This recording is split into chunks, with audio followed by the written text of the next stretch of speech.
Hello students, हम लोग 71st BPSC prelims की तैयारी कर रहे हैं। इसके लिए हम लोग पीवाईक्यू डिस्कस कर रहे हैं, प्रीवियस ईयर क्वेश्चन। ठीक है, 70th का प्रीवियस ईयर क्वेश्चन हमारा चल रहा था, जिसमें हम लोग 99 नंबर तक डिस्कस कर चुके थे। आज हम लोग को 100 नंबर क्वेश्चन से डिस्कस करना है। तो चलिए वीडियो स्टार्ट करते हैं। जो 100 नंबर क्वेश्चन है वो कहता है, इसमें देखिए क्या है, match the following and choose the correct answer. Match और चूज़, ये हिस्ट्री का क्वेश्चन है। इसमें होता है कि हिस्ट्री में देखिए बहुत सारे ऐसे नेता हुए, फ्रीडम फाइटर हुए, जिन्होंने बहुत सारा पार्टी और पॉलिटिकल ऑर्गेनाइजेशन स्टैब्लिश किया था। ठीक है, तो जैसे वही आपको मैचिंग यहाँ पे दिया गया है। जैसे फॉरवर्ड ब्लॉक हम लोग हमेशा पढ़ते रहते हैं। फॉरवर्ड ब्लॉक जो है ये सुभाष चंद्र बोस का था। सारा हो सकता है आपको नहीं पता हो, ठीक है, लेकिन कुछ कुछ पता होना चाहिए। सोशलिस्ट पार्टी जो है ये जेपी का था, जयप्रकाश नारायण। इनको लोकनायक जयप्रकाश नारायण भी कहते हैं। Independent labour party BR Ambedkar ji का था, लेबर लोग के लिए, मजदूर लोग के लिए। और खाकसर जो है ये इनायतुल्ला मशरिकी जी का था। तो यहाँ पे आपको जो ऑप्शन ऐसा मैच करता हुआ दिख रहा है वो आप टिक आउट कर देंगे। लेकिन BR अम्बेडकर की और भी कुछ पार्टियां थी, सुभाष चंद्र बोस का और भी पार्टी था, जेपी का के बारे में, इनायतुल्ला मशरिकी जी के बारे में, इनके बारे में हम लोग डिटेल देख लेते हैं। अगर इनसे संबंधित कोई क्वेश्चन आता है तो वो आपका छूटे नहीं। ठीक है, तो देखिए सबसे पहले हम लोग देखेंगे सुभाष चंद्र बोस जी के बारे में। सुभाष चंद्र बोस जी का life. Subhash Chandra Bose was born on 23 जनवरी 1897 इन कटक, उड़ीसा। उड़ीसा के कटक में इनका जन्म हुआ था। कटक, कटक जहाँ पे चावल अनुसंधान केंद्र है, राइस अनुसंधान केंद्र जहाँ पर है वो है कटक, उड़ीसा का कटक।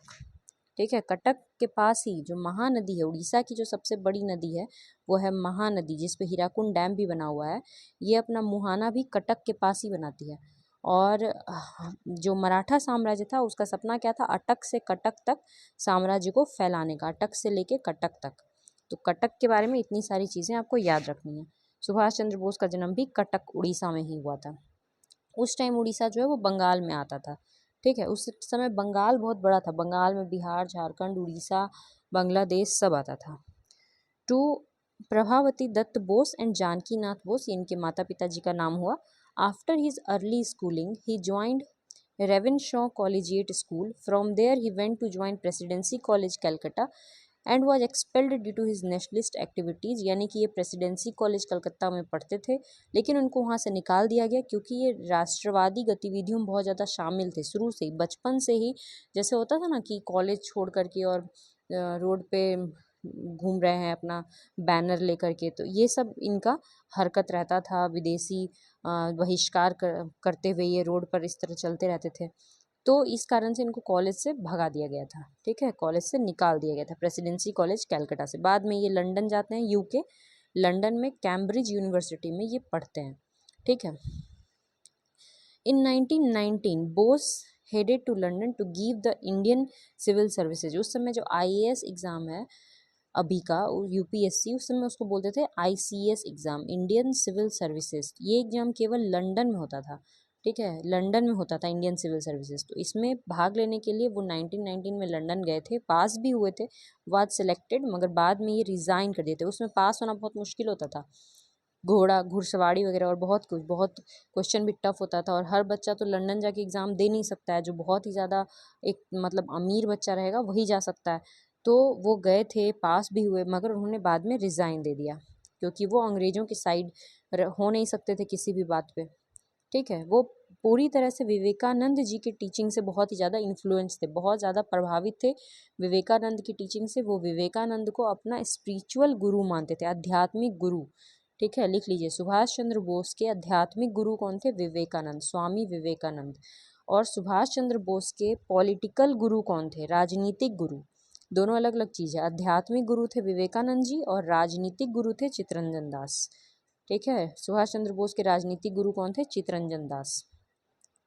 चित्तरंजन दास को देश बंधु भी कहा जाता था, देश बंधु चित्तरंजन दास, देश बंधु टाइटल मिला था इनको। और चित्तरंजन दास ने एक पार्टी बनाई थी 1922 में, उसका नाम क्या था? स्वराज पार्टी।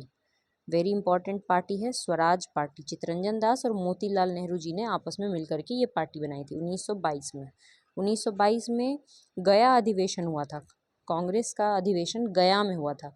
और वहाँ पे यही कांग्रेस के अध्यक्ष थे और इन्होंने कांग्रेस से इस्तीफा देकर के अपनी अपनी नई पार्टी अनाउंस की थी जिसका नाम था स्वराज पार्टी। ठीक है, जैसे चित्तरंजन दास जो है वो सुभाष चंद्र बोस के राजनीतिक गुरु हुए, वैसे गांधी जी के भी कोई राजनीतिक गुरु थे, वो थे गोपाल कृष्ण गोखले। ठीक है, गोपाल कृष्ण गोखले जो है वो गांधी जी के राजनीतिक गुरु थे। इस तरह सबका अपना अपना एक गुरु होता है राजनीति में। इन 1921 Bose took over the editorship of the newspaper forward. ठीक है, 1921 में वो एक न्यूज़पेपर के एडिटर बनते हैं। वो न्यूज़पेपर का नाम क्या होता है? फॉरवर्ड। फॉरवर्ड ब्लॉक का स्थापना बाद में हुआ, उसके पहले फॉरवर्ड नाम से न्यूज़पेपर आता था। ठीक है, इस न्यूज़पेपर को कौन फाउंड किया था? चित्तरंजन दास की स्वराज पार्टी। देखो आगे नहीं, हाँ नाम चित्तरंजन दास की स्वराज पार्टी जो है इसी का ये न्यूज़पेपर था और उसमें ये एडिटर थे, मतलब लिखते थे। बोस उसमें लिखते थे, मगर ये पेपर किसका था? स्वराज पार्टी का। स्वराज पार्टी चित्तरंजन दास की। पेपर का नाम था फॉरवर्ड, बाद में इसी के नाम पे बन गया फॉरवर्ड ब्लॉक।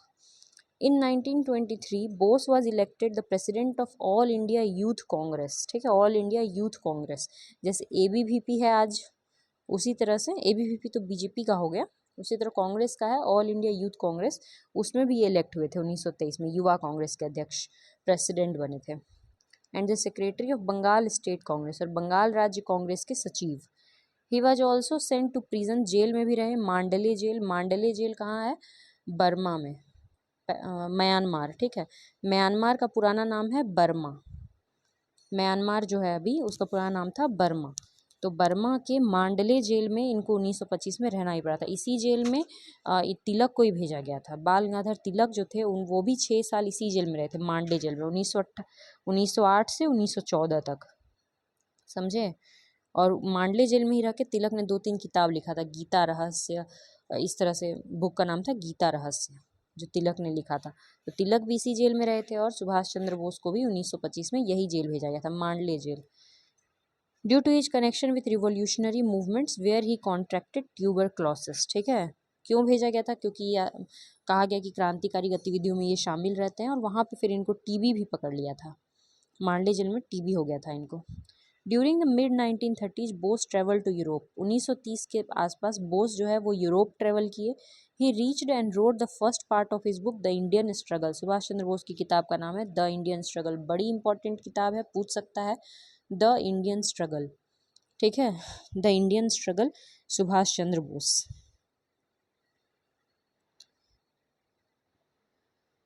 नेक्स्ट है, after his return Bose took over as the elected president of INC 1938। ठीक है, आज जब वो वहाँ से यूरोप घूम फिर के आए तो 1938 में उनको प्रेसिडेंट बनाया गया, किसका? कांग्रेस का। 1938 का सेशन कहाँ हुआ था? हरिपुर में, हरिपुरा बोलते हैं, हरिपुरा में 1938 के सेशन के अध्यक्ष कौन थे? सुभाष चंद्र बोस। बहुत इंपॉर्टेंट है, सुभाष चंद्र बोस जो है वो अध्यक्ष थे हरिपुरा सेशन 1938 के।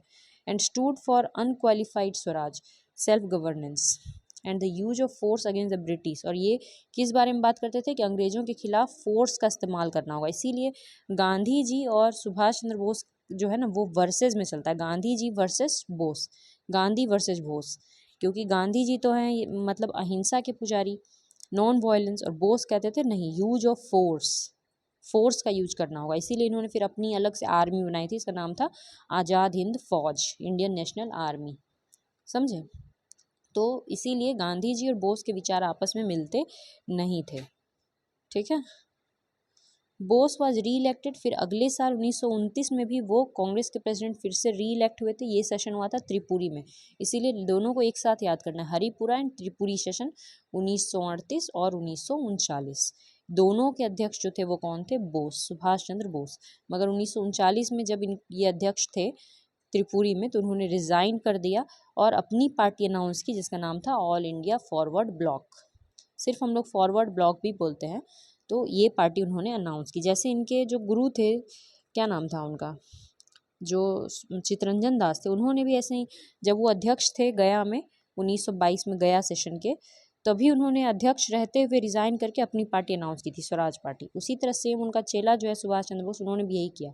1939 में त्रिपुरी में अध्यक्ष रहते हुए उन्होंने रिजाइन किया और अपनी नई पार्टी फॉरवर्ड ब्लॉक जो है वो अनाउंस की। ठीक है, ही डाइड ऑन 18 अगस्त 1945। 18 अगस्त 1945 को एक प्लेन क्रैश में उनकी मृत्यु हो गई इन जापानीज रूल्ड फॉर्मोसा, ताइवान में। ठीक है, कहाँ उनका डेथ हुआ है? ताइवान में 18 अगस्त 1945, यानी आज़ादी के जस्ट 3 दिन बाद, है ना। 15 अगस्त को 15 अगस्त 1947 को हम लोग आज़ाद हुए ये तो 45 में ही इनका डेथ हो गया। 18 अगस्त 1945 में ही इनकी डेथ हो गई थी। Contribution to freedom struggle, freedom struggle में इनका क्या कंट्रीब्यूशन रहा? आज मतलब आज़ादी में क्या योगदान रहा? तो इनका चित्तरंजन दास के साथ इन्होंने गठबंधन करके बहुत सारा पॉलिटिकल काम किया, इसीलिए अरेस्ट भी हो गए थे 1924 में। ठीक है, he was associated with Chittaranjan Das political endeavour and was also jailed along with him, उनके साथ ही जेल उल गए थे। Trade union movement, he organize youth, युवाओं को उन्होंने ऑर्गेनाइज किया था। और ट्रेड यूनियन मतलब होता है ना कि जैसे जो व्यापारी होते हैं वो लोग आपस में जो संघ बना लेते हैं उसको बोलते हैं ट्रेड यूनियन, व्यापारियों का संघ।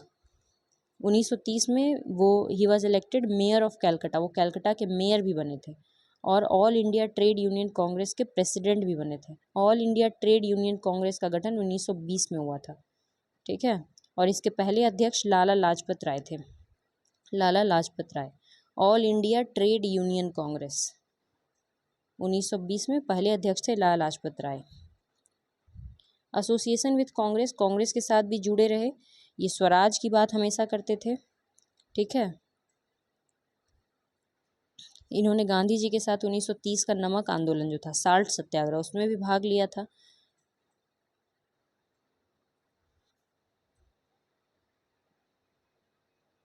ठीक है, इन 1930 he was closely associated with the left politics in Congress, Congress में जो लेफ्ट पॉलिटिक्स है, जवाहरलाल नेहरू, एम.एन. रॉय, उनके साथ जुड़ गए थे। कांग्रेस प्रेसिडेंटशिप, हरिपुरा और त्रिपुरा में कांग्रेस का प्रेसिडेंटशिप भी संभाला। ठीक है, due to ideological difference with Gandhi, Bose left Congress and found a new party, इन्होंने कांग्रेस को छोड़ दिया और एक नई पार्टी बनाई, the forward block. Gandhi ji के साथ डिफरेंसेस के कारण एक नई पार्टी बनाई। इंडियन नेशनल आर्मी इनका सबसे इम्पोर्टेंट काम है। Bose manage to escape to Berlin, ये जर्मनी गए थे। ठीक है, जर्मनी, हिटलर इनका दोस्त थे तो वहाँ गए थे, फिर वहाँ से पेशावर, अफ़गानिस्तान होते हुए ये जापान गए, फिर वहाँ से बर्मा। और ये इन्होंने जापान में जाके जो हमारा इंडियन आर्मी का सोल्जर जो जापान में पकड़ा गया था द्वितीय विश्व युद्ध के टाइम पे, तो उन लोग को छुड़वाए वहाँ से और अपनी एक पार्टी आर्मी बनाए, उसका नाम था इंडियन नेशनल आर्मी, जो अंग्रेज़ों से लड़ती और इंडिया को आज़ाद करवाती जापान की मदद से। ये जो आर्मी थी ये जापान की मदद से अंग्रेज़ों से लड़ती और इंडिया को आज़ाद करवाती, यही मकसद था। ठीक है, आज़ाद हिंद के बारे में थोड़ा सा देख लीजिए, इसके बारे में हम लोग ऑलरेडी काफ़ी डिटेल डिस्कस कर चुके हैं कि आज़ाद हिंद जो है इसका जो मतलब तैयार किया गया था खाका, वो तैयार किया गया था मोहन सिंह के द्वारा। मोस्ट इम्पॉर्टेंट नेम है कि आज़ाद हिंद का गठन मोहन सिंह ने किया था। ठीक है, और कहाँ पे हुआ था? सिंगापुर में, आज़ाद हिंद फौज का।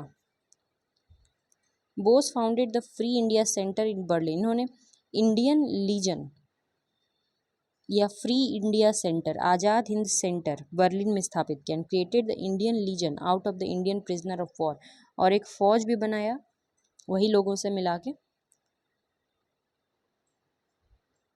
फिर आज़ाद हिंद रेडियो भी चलाया गया था। इस रेडियो में बोस ने महात्मा गांधी को फादर ऑफ द नेशन कहा। ठीक है, भले ही दोनों के बीच में कटुता थी, थोड़ा सा दोनों एक दूसरे से बातचीत नहीं करते थे, मगर फिर भी जो सुभाष चंद्र बोस थे वो गांधी जी का बहुत ज़्यादा सम्मान करते थे, और उन्होंने गांधी जी को, जो आज हम लोग कहते हैं कि राष्ट्रपिता, फादर ऑफ द नेशन, ये गांधी जी को जो ये टाइटल है ये किसने दिया है? बोस ने ही दिया है। सुभाष चंद्र बोस ने ही उनको पहली बार फादर ऑफ द नेशन कह के पुकारा था। ठीक है, फिर he reach Japanese control Singapore, Japan गए, सिंगापुर गए और वहाँ पे जाके इन्होंने अपना जो है आर्मी बनाया 1943 में। फिर दिल्ली चलो, आर्मी को क्या कहा? दिल्ली चलो। क्यों दिल्ली? इंडिया आकर के और अंग्रेज़ों को हराना है, इसीलिए। देखिए, Mohan Singh, the INA was first formed under Mohan Singh, Mohan Singh का नाम याद रखना है आपको। और आईएनए का गठन कहाँ हुआ था? सिंगापुर में। दो चीज़ याद रखना है। The INA fought allied force in 1944 inside the borders of India in Imphal and in Burma.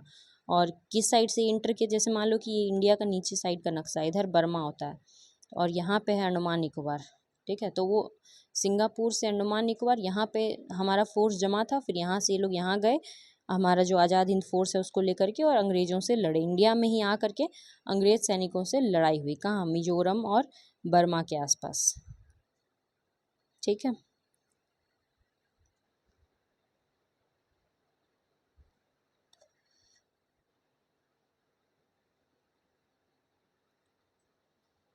However, with the fall of Rangoon, Azad Hind government ceased to be an effective political entity। फिर आज़ाद हिंद के जो हमारे सैनिक थे उनको पकड़ भी लिया गया, फिर उनके ऊपर केस भी चलाया गया। बहुत ही फेमस केस चला था आज़ाद हिंद के सैनिकों के ऊपर 1945-46 में, ठीक है, ठीक है। कंपोजिशन ऑफ आईएनए, तो आईएनए जो है वो नॉन कम्युनल था, उसमें मुस्लिम ऑफिसर्स भी थे, हिंदू ऑफिसर्स भी थे, सब थे उसमें। एक पूरा वुमेन आर्मी थी जिसको रानी झांसी रेजिमेंट कहा गया था, ठीक है, रानी झांसी रेजिमेंट। पूरा हम लोग आईएनए ऑलरेडी लिख चुके हैं, देख चुके हैं, अभी बस आपका रिवीजन हो गया। इसके बाद इनायतुल्लाह मशरिकी के बारे में। इनायतुल्लाह मशरिकी बॉर्न अगस्त 25, 1888, ये तो डेट वेट याद नहीं करना है। Known as Allama Mashriqi was a key figure in India's independence movement and the founder of Khaksar movement. यही पूछा है, खाकसर मूवमेंट के फाउंडर थे ये। A mathematician, logician, Islamic scholar, he significant for his role, मतलब कि मैथमेटिशियन भी थे और इस्लामिक स्कॉलर थे, बहुत बड़े विद्वान थे इस्लाम के, ठीक है। उन्होंने खाकसर आंदोलन की शुरुआत की, क्योंकि टू प्रमोट कम्युनिटी सर्विस। खाकसर आंदोलन में था कि जो समुदाय है, समुदाय की सेवा करनी है, समाज में बदलाव लेकर आना है और आज़ादी के लिए लड़ाई करनी है। यूनाइटेड इंडिया के ये बहुत बड़े पक्षधर थे कि इंडिया जो है उसका बंटवारा नहीं होना चाहिए, पार्टीशन के एकदम खिलाफ थे मशरिकी जो थे, ठीक है। फोकस था खाकसर आंदोलन का कम्युनिटी सर्विस, माने समुदाय की सेवा, लाइक क्लीनिंग, जो गलियां हैं उसका साफ सफाई करना, डिजास्टर, जो कोई आपदा आ जाए तो उसमें सेवा करना, इस तरह का काम, ठीक है। मगर इनका जो आंदोलन है बहुत ज़्यादा दिन नहीं चल पाया, बहुत ही कम ही टाइम तक चला था। बहुत बड़े मैथमेटिशियन भी थे ये,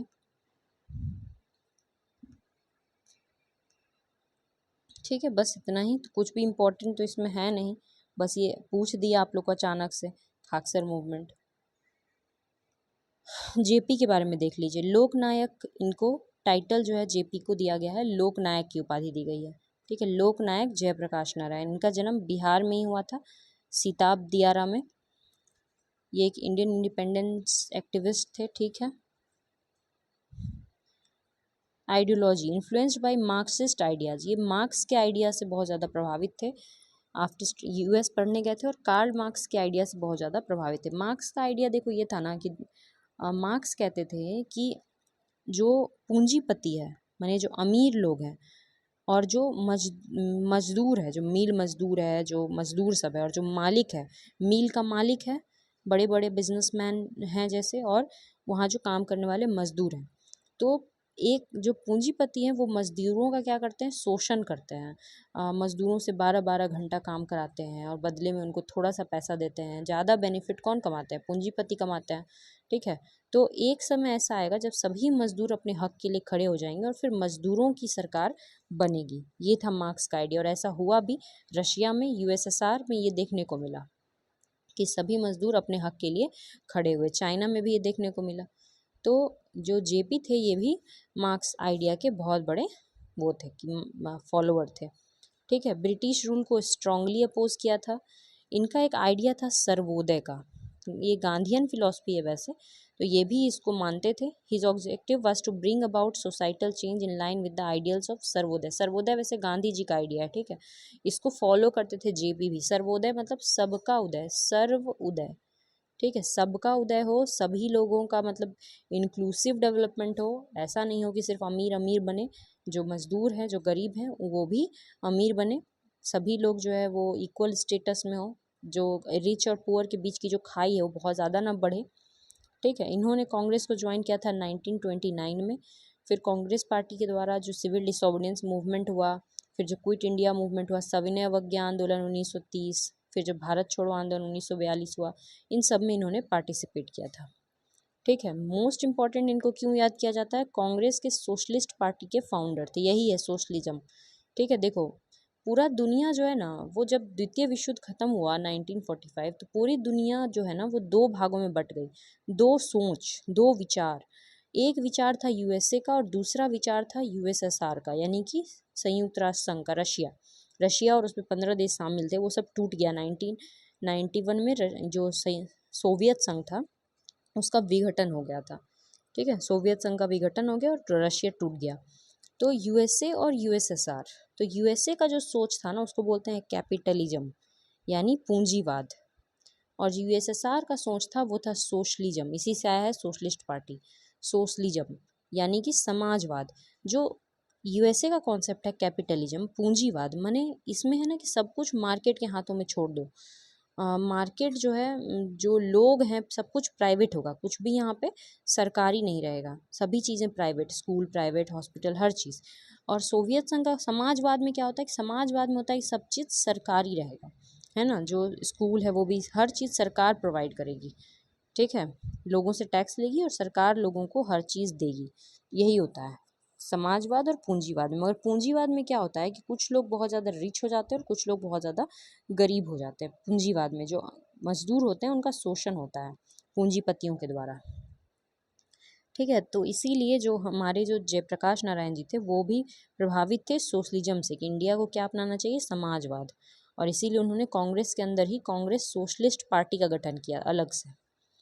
ठीक है, को founded the Congress socialist party advocating for left wing approach with in the Congress party. Congress party के अंदर ही इस पार्टी का गठन हुआ और इसका मुख्य उद्देश्य यही था, समाजवाद लाना। प्रमोटेड द भूदान ग्रामदान आंदोलन, ये आंदोलन शुरू किया गया था आचार्य विनोबा भावे के द्वारा। एक क्वेश्चन पूछ सकता है कि भूदान आंदोलन किसका था, तो ये था आचार्य विनोबा भावे का।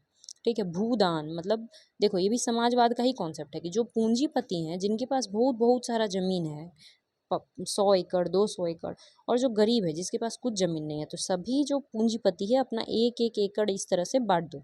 हर गरीब को एक एकड़ दे दो किसी एक किसान को, फिर एक एकड़ दे दो किसी दूसरे किसान को। तो ये होता है भूदान, जमीन का दान करिए, दूसरों को दे दीजिए जो आपके पास इतना सारा जमीन है। समझ गए, किसको लैंड देना है, लैंडलेस लोगों को। तो ये आंदोलन था आचार्य विनोबा भावे का, इसको भी प्रमोट किए JP. In 1959, proposed a decentralized political structure with a 4-tier system of governance. 1959 में इन्होंने कहा था कि डिसेंट्रलाइज्ड पॉलिटिकल स्ट्रक्चर होना चाहिए, वही जो हम लोग बात किए थे पंचायती राज में। तो इन्होंने कहा था कि 4 लेवल जो होना चाहिए, सरकार का 4 स्तर होना चाहिए। He led the total revolution movement, total revolution, ठीक है, पूर्ण संपूर्ण क्रांति, सुने होंगे आप लोग नाम, संपूर्ण क्रांति। संपूर्ण क्रांति भी जेपी का ही है, बहुत इंपॉर्टेंट है संपूर्ण क्रांति, ये भी जेपी का ही है। ये किस समय हुआ था, जब इमरजेंसी लगाया गया था कांग्रेस पार्टी इंदिरा गांधी के द्वारा 1975 से 77 के बीच में, तब ये अपना लॉन्च किए थे संपूर्ण क्रांति। ठीक है, कि पूरी तरह से जो करप्शन है और जो सरकार है इसका अंत किया जाए। ठीक है, he died on 8 October 1979 and was posthumously, मरने के बाद इनको 1999 में भारत रत्न दिया गया। 1979 में ही मर गए थे, 20 साल बाद भारत रत्न इनको दिया गया। तो ज़्यादा कुछ याद करने को है नहीं इनके बारे में, पर जो है थोड़ा बहुत वो आप लोग याद कर लीजिए। इसके बाद नेक्स्ट है बी आर अम्बेडकर। ये बहुत ही इंपॉर्टेंट फिगर है, बहुत क्वेश्चन इनसे पूछा जाता है। तो बी आर अम्बेडकर जो है 14 अप्रैल को इनका बर्थ डेट होता है। ठीक है, 14 April. Who was B R Ambedkar? Doctor Bhimrao Ramji Ambedkar, ये पूरा नाम हुआ। Was a prominent Indian jurist, बहुत बड़े लॉयर, इकोनॉमिस्ट, अर्थशास्त्री, सोशल रिफॉर्मर, है ना, और पॉलिटिशियन भी थे।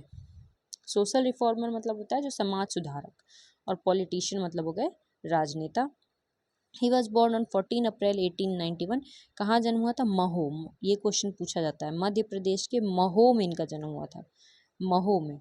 उनके पिता सूबेदार Ramji Maloji Sakpal was a well read person, follower of संत कबीर, बहुत पढ़े लिखे और संत कबीर के फॉलोअर थे उनके पिताजी।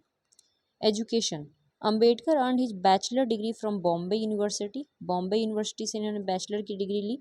And went on for further studies to Columbia university in New York, यानी कि ये अमीर व्यक्ति थे, भले ही ये दलित परिवार में जन्म लिए थे पर इनके पास पैसा कौड़ी था।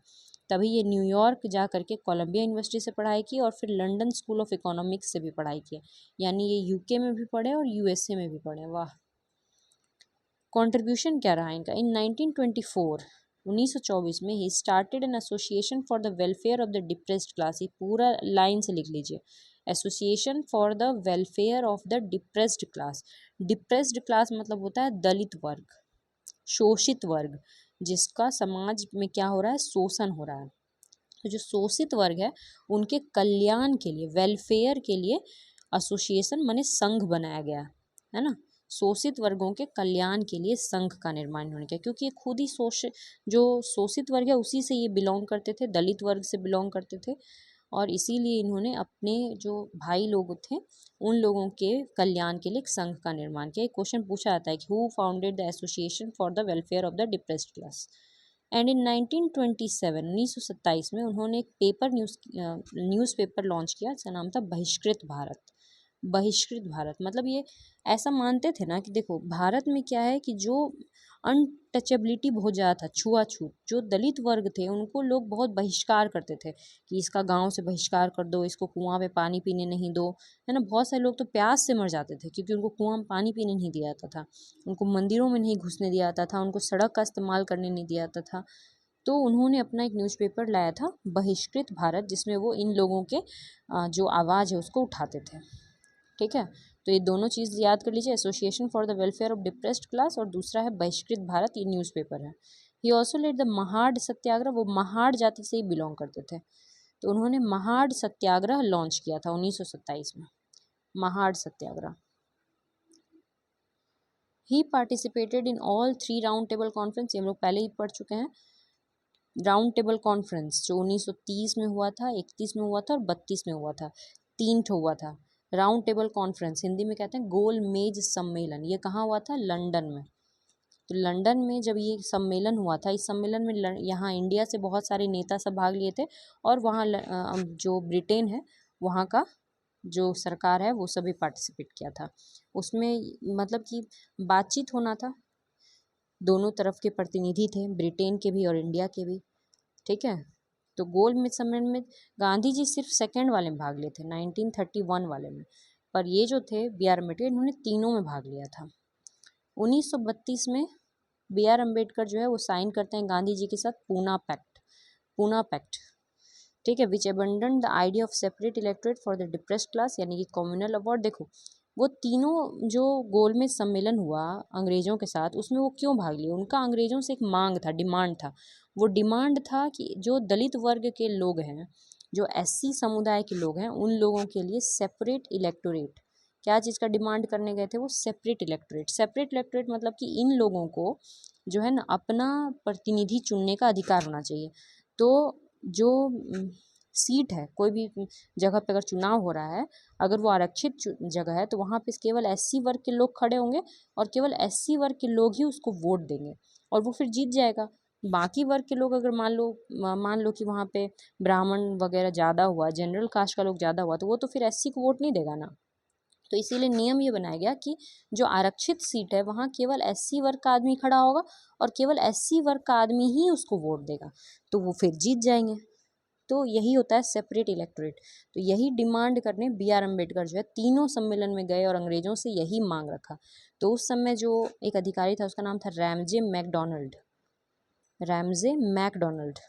ठीक है, मैकडोनल्ड का भी जो हम लोग बर्गर खाते हैं, तो रैमजे मैकडोनल्ड जो है ना उसने उनको मतलब कि ये सांप्रदायिक अवार्ड दे दिया। अवार्ड माने क्या होता है, जैसे अवार्ड मिलता है कुछ अच्छा करते हैं तो अंग्रेज़ तो इस बात से खुशी हुआ कि वाह, इससे क्या होगा कि जो हिंदू है उसमें फूट पड़ेगा, हिंदू में आपस में सब लड़ेंगे, जनरल कास्ट के लोग और दलित वर्ग के लोग दोनों लड़ेंगे, तो ये तो अच्छी बात है।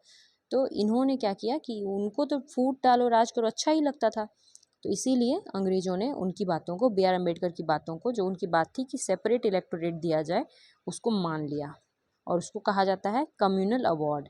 क्या दिया, कम्युनल माने होता है सांप्रदायिक, जैसे सांप्रदायिक हिंसा फैल जाता है ना, तो उसी तरह से सांप्रदायिक अवार्ड दिया गया, 1932 में ही दिया। लेकिन इस बात को जब गांधी जी सुने, गांधी जी उसमें जेल में थे, ठीक है, पूना के यरवड़ा जेल में थे, पूना में यरवदा जेल है, वहाँ थे गांधी जी। वहाँ वो जब सुने कि अरे ये तो मतलब पहले तो हिंदू मुस्लिम में तो भेदभाव कर रहा है, फूट डाल रहा है ही, अब हिंदुओं में भी आपस में फूट डालने के लिए अंग्रेज जो है वो ऐसा कर रहे हैं। तो गांधी जी जो है वो अनशन पे बैठ गए, भूख हड़ताल, कि अब हम जो है भूख हड़ताल तोड़ेंगे ही नहीं। तो जब गांधी जी एकदम भूख हड़ताल पे बैठ गए तो सारे नेता घबरा गए। फिर डॉक्टर बी आर अम्बेडकर जो है वो गांधी जी से मिलने जेल में गए, और वहाँ जाके बी आर अम्बेडकर और गांधी जी में क्या हुआ, एक एग्रीमेंट साइन हुआ, उसको बोलते हैं पूना पैक्ट। 1932 में ही एग्रीमेंट साइन हुआ। तो दोनों चीज़ 1932 में ही हुआ। सबसे पहले कॉमनल अवार्ड आया और उसी के अगेंस्ट में गांधी जी अनशन करने लग गए, और तब अंबेडकर गांधी जी से आके मिले उनका अनशन तोड़वाने के लिए। तो गांधी जी बोले कि साइन करो अग्रीमेंट, और अग्रीमेंट ये था कि जो मिला है दलित वर्ग के लोगों को सेपरेट इलेक्टोरेट, ये कैंसिल होगा, इसको नहीं माना जाएगा। ठीक है, यानी कि जो मतलब हिंदुओं में आपस में फूट नहीं पड़ना चाहिए, ऐसा गांधी जी का मानना था। तो जो सेपरेट इलेक्टोरेट दिया गया था वो कैंसिल हो गया। बी आर अम्बेडकर इस बात को मान लिए, पर बी आर अम्बेडकर भी गांधी जी के सामने अपना बात रखे कि आपको भी मेरा बात मानना पड़ेगा, कि आप तो सबसे पहले जो भूख हड़ताल के उसको तोड़िए, और दूसरी बात है कि आप दलित वर्ग के लोगों के लिए आप काम करेंगे। तो गांधी जी ने वादा किया कि मैं जेल से निकलते ही दलित वर्ग के लोगों के लिए काम करूँगा। फिर गांधी जी जब जेल से निकले तो वो दलित वर्गों को एक नया नाम दिए, हरिजन। ये नाम गांधी जी ने ही दिया था। हरिजन मतलब कि दलित क्या है, हरि के जन हैं, प्रभु के मतलब बेटे हैं। ठीक है, तो ऐसा नाम दिया। फिर हरिजन सेवक संघ करके मतलब एक पार्टी का गठन किया। फिर हरिजन पत्रिका भी निकाला। तो गांधी जी फिर बहुत काम किए, मंदिर प्रवेश आंदोलन भी लड़े उन लोगों को मंदिरों में हक दिलाने के लिए। ठीक है, तो ये पूरा कहानी हो गया। 1936 में जो बी आर अम्बेडकर उन्होंने इंडिपेंडेंट लेबर पार्टी का भी स्थापना किया था। यही क्वेश्चन अभी आपको पूछा गया है, तो कभी भी कुछ भी पूछा जा सकता है। तो इंडिपेंडेंट लेबर पार्टी का स्थापना भी उन्होंने किया था बी आर अम्बेडकर ने। In 1942 doctor Ambedkar was appointed to the executive council of governor general. Governor general के एग्जीक्यूटिव काउंसिल में उनको जगह दी गई थी एज ए लेबर मेंबर। ठीक है, and elected to the constituent assembly for Bengal. In 1946 वो बंगाल के विधानसभा से चुने भी गए थे। He was the chairman of the drafting committee. ये बहुत इंपॉर्टेंट बात है, जब हम लोग का संविधान बन रहा था तो संविधान का जो सबसे मेन कमेटी था, संविधान का बहुत सारा कमेटी था, झंडा कमेटी, उसका काम है देखना कि झंडा कौन सा रहेगा, क्या रहेगा। फिर उसी तरह से मतलब अलग अलग कमेटी था बहुत सारा। तो एक कमेटी था, इसका नाम था प्रारूप समिति, जिसका मेन काम था संविधान बनाना। यही समिति था, इसका मुख्य काम संविधान बनाना था। प्रारूप समिति इंग्लिश में कहते हैं ड्राफ्टिंग कमेटी, और उसके चेयरमैन बी आर अम्बेडकर ही थे। बी आर अम्बेडकर के अलावा उस बी आर अम्बेडकर को मिला के उसमें टोटल 7 लोग थे। प्रारूप समिति में टोटल 7 लोग थे। ठीक है, और उसके चेयरमैन बी आर अम्बेडकर थे। इसीलिए बी आर अम्बेडकर को father of the Indian constitution कहा जाता है। Father of the Indian constitution, संविधान के पिता के नाम से वो जाने जाते हैं, क्योंकि कहा जाता है कि उन्होंने ही संविधान को बनाया है। इन 1947 doctor Ambedkar become minister of law. Law मंत्री बने आज़ादी के बाद। आज़ादी के बाद जब हमारा पहला कैबिनेट गठन हुआ तो उसमें लॉ मंत्री, विधि कानून मंत्री जो है वो इनको बनाया, क्योंकि कानून के बहुत बड़े ज्ञाता थे, बहुत कानून जानते थे। ही रिजाइंड फ्रॉम द कैबिनेट। 1951 में उन्होंने रिज़ाइन कर दिया कैबिनेट से, over differences on the Hindu code bill, क्योंकि उसमें हिंदू कोड बिल आया था। जैसे हिंदू लोग का जो है उत्तराधिकार का नियम, विवाह, इस सब के नियम के ऊपर आया था बिल, उसमें थोड़ा सा विवाद हुआ होगा, तो उन्होंने 1951 में रिज़ाइन मार दिया। ठीक है, उसके बाद ये बौद्ध धर्म को जाकर के अपना लेते हैं। बाद में ही कन्वर्टेड टू बुद्धिज्म, और 6 दिसंबर को इनका मृत्यु हो जाता है 1956 में। इस दिन को महापरिनिर्वाण दिवस के रूप में हम लोग मनाते हैं। जैसे बुद्ध भगवान की जब मृत्यु हुई थी तो हम लोग उस घटना को क्या बोलते हैं, महापरिनिर्वाण। उसी तरह से क्योंकि इन्होंने बुद्धिज्म अपना लिया था और 6 दिसंबर को जब ये मरे तो उस डेट को हम लोग मनाते हैं महापरिनिर्वाण दिवस के रूप में। समझ गए आप लोग?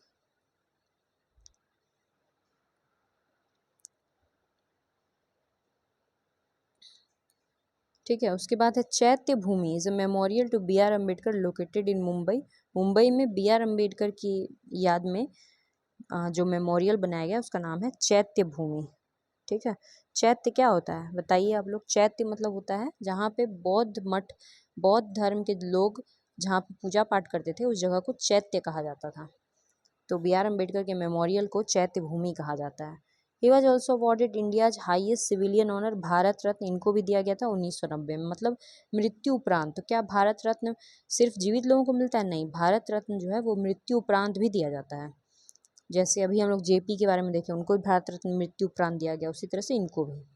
इंपॉर्टेंट वर्क इनका क्या क्या था, माने कौन कौन सी किताबें थी, याद कर लीजिए, कुछ भी पूछ सकता है। मूक नायक, मूक नायक, मूक माने क्या होता है, जो चुप रहता है, जो बोलता नहीं है ना, दलित वर्ग के लोग बोल नहीं पाते हैं ना, उनको सब मतलब कि दबाता ही है, शोषण ही करता है, तो मूक नायक। बहिष्कृत भारत, समाथा और जनता, कुछ भी पूछ सकता है। और बुक्स, ये सब भी बुक्स है, जैसे एनिलेशन ऑफ कास्ट, बुद्धा और Karl Marx. The untouchable, who are they, and the untouchable, untouchable मतलब जो अस्पृश्य लोग हैं, ठीक है। हु आर दे, ये कौन है, and why they have become untouchable, ये कौन है और ये क्यों अनटचेबल बन गए। Buddha and his Dhamma, the rise and fall of Hindu women.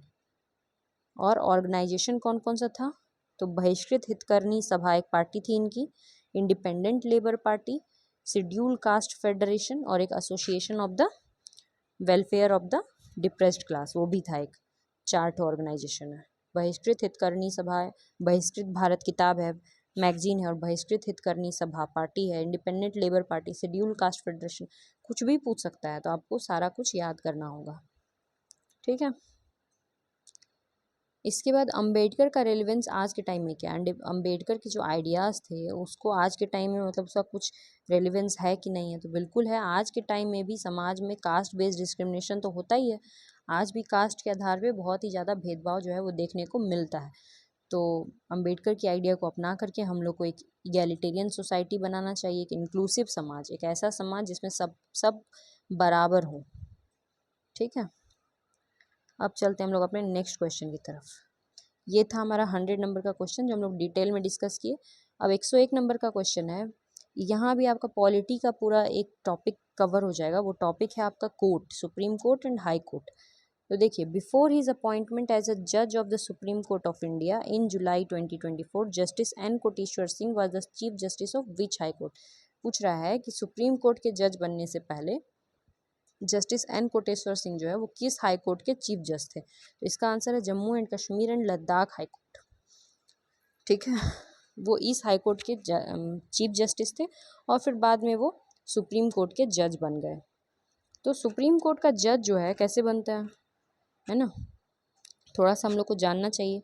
थोड़ा कोटेश्वर सिंह के बारे में देख लीजिए कि Koteshwar Singh and Koteshwar Singh was appointed as the chief justice of Jammu Kashmir and Ladakh high court, है ना। प्रेसिडेंट ने उनको अपॉइंट किया था।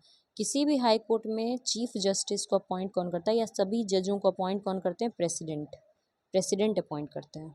सुप्रीम कोर्ट में भी प्रेसिडेंट ही अपॉइंट करते हैं। Earlier the supreme court collegium had recommended his elevation, he was sworn in as the 36th chief justice of Jammu Kashmir and Ladakh high court. Jammu Kashmir Ladakh high court के वो 36वें चीफ जस्टिस थे, ठीक है। तो अभी सुप्रीम कोर्ट के जज कौन है, अगर ये क्वेश्चन पूछा जाता है, ठीक है, क्योंकि हाल ही बने हैं, मई में ही सुप्रीम कोर्ट के नए जज चीफ जस्टिस ऑफ इंडिया, है ना, सुप्रीम कोर्ट के या इंडिया के चीफ जस्टिस अभी कौन है, जस्टिस भूषण रामकृष्ण गवई, जस्टिस गवई, गवई याद कर लो, बाकी नाम याद ही रहेगा, बी आर गवई, भूषण रामकृष्णन गवई। इनको प्रेसिडेंट जो है उन्होंने शपथ दिलाया है, प्रेसिडेंट ही शपथ दिलाते हैं, राष्ट्रपति, चीफ जस्टिस ऑफ इंडिया को शपथ कौन दिलाता है, राष्ट्रपति दिलाते हैं। As a 52nd chief justice of India, ये भारत के 52वें राष्ट्रपति हैं। तो कुछ भी पूछ सकता है कि अभी भारत के सीजीआई कौन है, फिर भारत का 52वां सीजीआई, ये कितने नंबर वाले सीजीआई हैं, तो ये भारत के 52nd chief justice of India, बहुत इंपॉर्टेंट है। भारत के 52वें चीफ जस्टिस हैं जस्टिस गवई, जो एट प्रेजेंट भारत के चीफ जस्टिस हैं, चीफ जस्टिस ऑफ इंडिया, ठीक है, जस्टिस बी आर गवई। और इनको शपथ किसने दिलाई है, प्रेसिडेंट द्रौपदी मुर्मू ने। Justice Gavai is the first Buddhist chief justice of India, ये भी क्वेश्चन पूछ सकता है, ये भारत के पहले बुद्धिस्ट चीफ जस्टिस हैं जस्टिस गवई, ये बौद्ध धर्म के अनुयायी हैं। तो हिंदू मुस्लिम सब हो गया, और भारत के पहले बौद्ध धर्म के जो चीफ जस्टिस हैं वो हैं जस्टिस गवई, ठीक है। और ये 52वें चीफ जस्टिस हैं, ये भी याद रखना है। Justice Bhushan Ramkrishna Gavai 14 May 2025 took over as the 52nd chief justice of India. 52वां justice B R Gavai succeed chief justice Sanjiv Khanna. इनके पहले कौन थे? संजीव खन्ना। संजीव खन्ना को हटा करके अभी बी आर गवई बन गया। तो ये भी इंपॉर्टेंट बात है कि संजीव खन्ना इनके पहले चीफ जस्टिस ऑफ इंडिया थे। Gavai will serve as CJI for the next 6 month. अगले 6 महीने तक ये चीफ जस्टिस रहेंगे, फिर रिटायर हो जाएंगे 30 नवंबर को। ये रिटायर होने वाले हैं, यानी इनका 65 साल पूरा हो जाएगा। इसी कारण ये बस 6 ही महीना रहेंगे। ठीक है, तो देख लीजिए थोड़ा सा supreme court and high court के बारे में देख लीजिए, देख मत लीजिए, लिख लीजिए, नोट बना लीजिए। ठीक है, the supreme court of India recently witness the administration of oath to 2 news. ये तो न्यूज़ है। उस समय CJI DY चंद्रचूड़ थे, फिर संजीव खन्ना बने, अभी जस्टिस गवई हैं, तो गवई याद रखना है आपको। ठीक है, हमारे सुप्रीम कोर्ट में जो टोटल जजेस हैं वो कितने हैं? 34। 33 + 1। ठीक है, 33 हो गया जज, और एक कौन हो गया? CJI chief justice of India, Bharat के मुख्य न्यायाधीश, जो कि अभी हैं जस्टिस गवई। तो टोटल जजेस कितने हो गए? 33 + 1 यानी कि 34। और इतना ही सैंक्शन स्ट्रेंथ भी है, यानी पार्लियामेंट में इतना ही स्ट्रेंथ लिखा हुआ है कि सुप्रीम कोर्ट का स्ट्रेंथ अभी कितना? 34 रहेगा। ठीक है, मैक्सिमम स्ट्रेंथ 34 ही है, और 34 हो गया है टोटल के टोटल। ठीक है, हाउ आर सुप्रीम कोर्ट जजेस अपॉइंटेड? ये अपॉइंट कैसे होते हैं? कौन सुप्रीम कोर्ट का जज बनेगा ये कैसे पता चलता है? तो देखो, ओरिजिनली सुप्रीम कोर्ट में 8 जज थे। ओरिजिनली शुरू में जब संविधान लिखा गया था उस समय 7 + 1 का इसका स्ट्रेंथ था। ठीक है, 7 जज और 1 CJI का। फिर पार्लियामेंट ने इसको समय समय पर नंबर को बढ़ाया है, और अभी करंट स्ट्रेंथ जो है वो 34 का है, यानी 33 + 1 का। ठीक है, क्वालिफिकेशन, कोई व्यक्ति जो है वो कैसे क्वालिफाई करता है? तो संविधान के आर्टिकल 124 में सुप्रीम कोर्ट के बारे में लिखा हुआ है, आर्टिकल 124। ठीक है,